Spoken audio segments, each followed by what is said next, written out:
पृथ्वी की रक्षा और जन कल्याण के हित के लिए अनेकों बार भगवान विष्णु की भांति भगवान शिव ने भी अवतार लिया है। भगवान शिव द्वारा लिया गया ऐसा ही एक अवतार है बटुक अवतार। बटुक का अर्थ होता है छोटा बच्चा। पौराणिक कथा के अनुसार एक बार माँ पार्वती की पुत्री अशोक सुंदरी ने हुंड नामक दैत्य को अपनी बाल्यावस्था में एक श्राप दिया था कि उसकी मृत्यु अशोक सुंदरी के होने वाले पति नहुष के हाथों ही होगी। इसलिए बाल्यावस्था में ही हुंड ने नहुष का वध करने की योजना बनाई। मैं अशोक सुंदरी के श्राप को सिद्ध होने से पहले ही नष्ट कर दूंगा। मैं बाल्यावस्था में ही नहुष और अशोक सुंदरी का वध कर दूंगा। मुझे ये बात माताश्री को बतानी होगी। माताश्री, माताश्री, आप कहाँ हो? मेरा हृदय व्याकुल हो रहा है। क्या हुआ अशोक सुंदरी? आप इतनी घबराई हुई क्यों हो पुत्री? माताश्री, हुंड राक्षस नहुष को मारने के लिए निकल चुका है। वो नहुष का वध करने वाला है। उसको रोक लीजिए माताश्री, नहीं तो अनर्थ हो जाएगा। हुंड राक्षस की इतनी हिम्मत कि वो नहुष की हत्या करने का साहस कर बैठा। आज हुंड दैत्य को मेरे हाथों से कोई नहीं बचा सकता। देवता, ऋषि, मुनि सब हुंड के प्रकोप से तंग आ चुके हैं। अब मुझे उसका संहार करना ही होगा। देखते ही देखते माँ पार्वती माँ काली के रूप में आ जाती हैं। उनका क्रोध बढ़ रहा था। वो हाथों में खड्ग लिए हुंड के वध के लिए निकल पड़ती हैं। किंतु यदि वो हुंड का वध कर देती तो वो प्रकृति के खिलाफ हो जाता, क्योंकि हुंड दैत्य का वध नहुष के हाथों ही लिखा था। इसलिए माँ काली को रोकना जरूरी था। पर उनके क्रोध को कौन रोकेगा, यही समस्या थी। नारायण नारायण प्रभु, माँ काली तो क्रोध में आकर हुंड का वध करने निकल चुकी हैं। अब इनके क्रोध को कौन शांत करेगा? कौन इन्हें रोकेगा? आप सही कह रहे हैं देवर्षि नारद। माँ काली को यदि रोका नहीं गया तो अनर्थ हो जाएगा। अब तो सिर्फ महादेव ही उनके क्रोध को शांत कर सकते हैं। जिस प्रकार उन्होंने पहले भी कई बार माँ काली के मार्ग में आकर उनके क्रोध को शांत किया है। आप तो जानते ही हैं देवर्षि नारद, जब देवी पार्वती अत्यंत क्रोधित होती हैं तो वो महाकाली का रूप धारण कर लेती हैं और फिर उनके क्रोध को शांत करना असंभव हो जाता है। इतनी देर में सभी देवी देवता भगवान विष्णु के पास प्रकट होते हैं। प्रभु, देवी काली अत्यंत क्रोधित हो चुकी है। संसार भय से कांप रहा है। प्रभु, कुछ कीजिए। प्रभु, कुछ कीजिए। आप चिंतित मत होइए देवराजेंद्र, हम सब भगवान शिव के पास चलते हैं। महादेव, सभी देवी देवता आपके पास विनती हेतु आए हैं। इनकी सहायता कीजिए। मैं आपकी क्या सहायता कर सकता हूँ ब्रह्मदेव? आखिर क्या हुआ है? महादेव, हुंड दैत्य को पता चल चुका है कि भविष्य में उसका वध आपके होने वाले जामाता नहुष के हाथों ही होगा। इसलिए वो उसकी हत्या हेतु निकला है। देवी पार्वती इसी कारण क्रोध में आ गई हैं और उन्होंने माँ काली का रूप धारण कर लिया है। अब उनके क्रोध को केवल आप ही शांत कर सकते हैं देवाधिदेव। काली के क्रोध को शांत करने के लिए मुझे उनके सामने जाना होगा। सभी देवी देवताओं को आश्वासन देकर भगवान भोलेनाथ देवी काली के समक्ष प्रकट होते हैं। देवी काली क्रोध की अग्नि में जल रही थी। वो भगवान शिव को अपने सामने देखकर विशाल रूप धारण कर लेती हैं और उनका क्रोध अत्यधिक बढ़ जाता है। शिव जी भी उन्हें रोकने के लिए अपना विशाल रूप धारण कर लेते हैं। रुक जाओ देवी पार्वती, शांत हो जाओ। नहीं, अब मेरा क्रोध तभी शांत होगा जब मैं हुंड दैत्य का वध करूंगी। देवी पार्वती, यदि आपने हुंड का वध कर दिया तो हमारी पुत्री अशोक सुंदरी द्वारा दिए गए उस श्राप का क्या होगा? वो श्राप व्यर्थ जाएगा। आप उस श्राप की मर्यादा को कैसे भंग कर सकती हो? आप जानते हैं प्रभु, हुंड ने हमारी पुत्री और होने वाले जामाता को मारने का दुस्साहस किया है और आप कहते हैं कि मैं शांत हो जाऊं? नहीं। देवी पार्वती, आसमान की ओर देखिए। सभी देवी देवता आपके इस रौद्र रूप को देखकर घबरा रहे हैं। शांत हो जाओ पार्वती, यही संसार के हित में है। नहीं, अब मुझे कोई शांत नहीं कर सकता।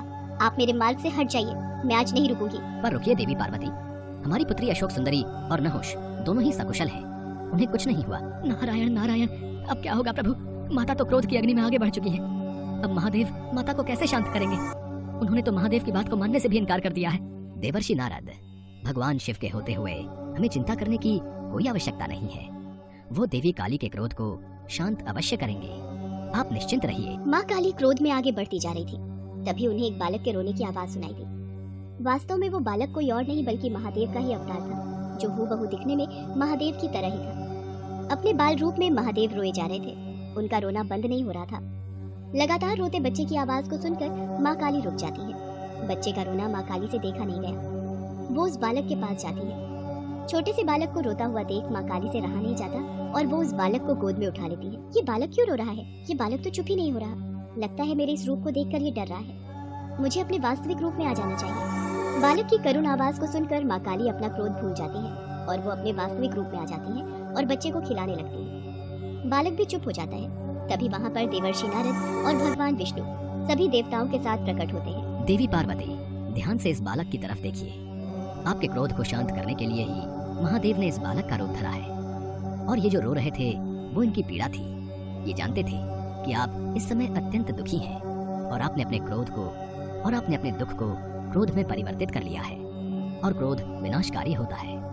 ये तो आपको परिचित है देवी पार्वती, इसलिए आपके क्रोध को शांत करने के लिए ही महादेव ने इस बालक का रूप धरा था। आज ये सिद्ध हो गया कि अत्यंत क्रोध को अत्यंत प्रेम भाव से ही शांत किया जा सकता है। महादेव, आज से आपके इस बाल रूप को बटुक अवतार के रूप में जाना जाएगा। सभी देवी देवता भगवान शिव और माता पार्वती पर फूलों की वर्षा करने लगे। उस दिन से भगवान शिव के बटुक अवतार को भक्तगण पूजने लगे। देवी दुर्गा ने दैत्यों के संहार के लिए कई अवतार लिए हैं। उदाहरण के तौर पर महिषासुर, धूम्र विलोचन, शुंभ निशुंभ जैसे कई दैत्यों का वध करने के लिए देवी दुर्गा ने अवतार लिए हैं। इन्हीं में से एक दैत्य था रक्तबीज, जो महाशक्तिशाली था। पुराणों के अनुसार रक्तबीज नामक दैत्य ने लगभग 5 लाख वर्षों तक तप किया और ब्रह्मा जी की स्तुति की। रक्तबीज की तपस्या से ब्रह्मा जी प्रसन्न हुए और रक्तबीज के सामने प्रकट हुए।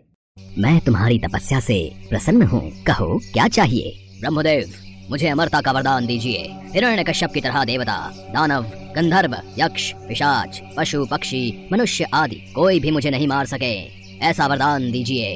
तथास्तु, मैं तुम्हें वरदान देता हूँ कि युद्ध में अगर तुम्हारे शरीर से एक भी रक्त की बूंद धरती पर गिरेगी तो उससे नया रक्त बीज जन्म ले लेगा तथा किसी के लिए भी तुम पर विजय पाना असंभव होगा। ब्रह्मा जी से वरदान पाकर रक्तबीज अहंकार में चूर हो गया। उसने चारों ओर हाहाकार मचा दिया। मैं अमर हूँ, अब मुझे युद्ध में कोई परास्त नहीं कर सकता। अब स्वर्ग लोक पर मेरा यानी असुरों का राज होगा। मैं इंद्र को चुनौती देता हूँ, अगर साहस है तो मेरे से युद्ध करे, नहीं तो स्वर्ग लोक से भागकर कहीं मुंह छिपाकर छुप जाए। क्या रक्तबीज ने देवताओं को युद्ध के लिए ललकारा है? हमें उससे युद्ध करना होगा। राक्षस और देवताओं में युद्ध होने लगा। वरदान मिलने के कारण रक्तबीज और भी शक्तिशाली हो गया था। ये देखकर इंद्र सहित सभी देवता घबरा गए। ब्रह्मा जी के वरदान स्वरूप रक्तबीज का संहार किसी पुरुष के हाथों नहीं हो सकता। उसका वध केवल एक स्त्री ही कर सकती है। आपको भगवती दुर्गा की स्तुति करनी चाहिए। उन्होंने अनेकों राक्षसों का वध किया है। आप उचित कह रहे हैं देवर्षि नारद। हम सब देवी दुर्गा की स्तुति करते हैं। अब इस संकट से वही हमें पार लगा सकती हैं। और सभी देवता देवी दुर्गा का ध्यान करते हैं और देवी दुर्गा वहाँ प्रकट होती है। देवी भगवती, हमें रक्तबीज नामक राक्षस से मुक्ति केवल आप ही दिला सकती हैं। हमारी सहायता कीजिए माँ। आप सभी निश्चिंत रहिए, रक्तबीज नामक दैत्य का संहार अवश्य होगा। उसे उसके पापों का दंड अवश्य प्राप्त होगा। देवताओं को आश्वासन देकर माँ दुर्गा ने रक्तबीज को युद्ध के लिए ललकारा। तू एक साधारण अबला स्त्री मुझे युद्ध के लिए ललकार रही है। तू मेरा कुछ नहीं बिगाड़ पाएगी। रक्तबीज, अब तेरी मृत्यु निश्चित है। मेरे हाथों से तू नहीं बच पाएगा। अच्छा, तू मेरा वध करेगी? देखता हूँ ये कैसे संभव होता है। माँ दुर्गा और रक्तबीज के बीच युद्ध प्रारंभ हो जाता है। माँ दुर्गा की वार से रक्तबीज घायल होता तो रक्त की बूंद धरती पर गिरने से ढेरों रक्तबीज पैदा हो जाते। एक रक्तबीज मरता तो दूसरा सामने आ जाता। माँ दुर्गा उसके अंग काटती तो धरती पर रक्त की बूंदें गिरकर फिर से रक्तबीज सामने आ जाता। ये सब क्या हो रहा है? ये रक्तबीज मारा क्यों नहीं जा रहा? नारायण नारायण, माते, रक्तबीज का वध करने के लिए रक्तबीज के रक्त को पीना होगा ताकि वो धरती पर ना गिरे। ब्रह्मा जी के वरदान के अनुसार रक्तबीज का रक्त पृथ्वी पर गिरते ही अनेकों रक्तबीज पैदा हो जाएंगे। इसका संहार करने के लिए ऐसा कुछ करना होगा ताकि रक्तबीज का रक्त पृथ्वी पर ना गिरे। अच्छा, तो ये बात है। देवर्षि नारद, इसके लिए मुझे चंडिका को बुलाना होगा। देवी पार्वती को माँ काली का रूप धरना होगा ताकि वो इस दानव का रक्त पान कर सके। तत्पश्चात मैं इस राक्षस का संहार करूंगी। इसके लिए तो देवताओं को देवी पार्वती से विनती करनी होगी कि वो माँ काली का अवतार लेकर इस दानव का विनाश करें। सभी देवता माँ पार्वती का आह्वान करने लगे। देवी पार्वती देवताओं के समक्ष प्रकट हुई। देवी पार्वती, आपको काली रूप धरना होगा ताकि जब भी मैं इस राक्षस पर प्रहार करूं, आप इसका रक्त खप्पर में लेकर रक्तपान करो। आप चिंता मत करो देवी दुर्गा, मैं इस दानव के रक्त की एक बूंद भी धरती पर नहीं गिरने दूंगी। देखते ही देखते माँ पार्वती ने काली का रूप धर लिया, जिन्हें देख दानव तो क्या देवता भी थर थर कांपने लगे और उनके समक्ष हाथ जोड़े खड़े रहे। माँ काली ने दैत्यों का गिरता रक्त पीना शुरू कर दिया। इससे नया दैत्य उत्पन्न नहीं हो रहा था। माँ काली ने अपना मुंह विकराल कर लिया। उन्होंने कई राक्षसों को निगल लिया। माँ काली का क्रोध बढ़ता ही जा रहा था। सब दैत्य मारे जा चुके थे, केवल रक्तबीज का वध होना ही बाकी था। देवी दुर्गा की जय, देवी काली की जय। हे कालिके, रक्तबीज का वध तभी होगा जब इसके शरीर का सारा रक्त बाहर निकल जाएगा। आपको रक्तबीज के रक्त का रक्तपान करना होगा और ध्यान रहे कि रक्तबीज के रक्त की एक बूंद भी धरती पर ना गिरने पाए। ऐसा ही होगा देवी दुर्गा। देवी दुर्गा और रक्तबीज में युद्ध होने लगता है। रक्तबीज देवी दुर्गा के प्रहार से बच रहा था। देवी दुर्गा ने रक्तबीज की भुजाओं पर वार किया। माँ काली ने रक्त को खप्पर में ले लिया और रक्तपान किया। देवी दुर्गा ने रक्तबीज के सिर को काटकर धड़ से अलग कर दिया और खप्पर में रख दिया।